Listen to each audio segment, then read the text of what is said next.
Am ajuns în sfârșit pe plaja Paradis din Mykonos, unde am sosit cu autobuzul local pe un drum foarte accidentat, îngust, plin de serpentine și cu pantă abruptă, astfel încât m-am simțit obligată la sfârșit să-l felicit pe șofer pentru performanță, să-i spun că eu sunt inginer auto, că am carnet de 60 de ani, dar niciodată n-am întâlnit un șofer ca el, fapt pentru care mi-a sărutat mâna și mi-a spus că îmi dorește noroc bun.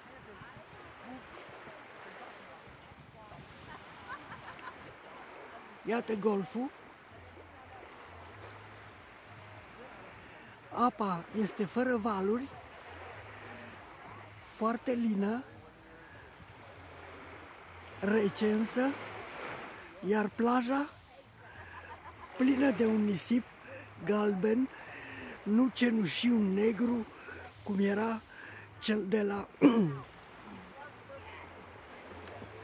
de la plaja din Kamari.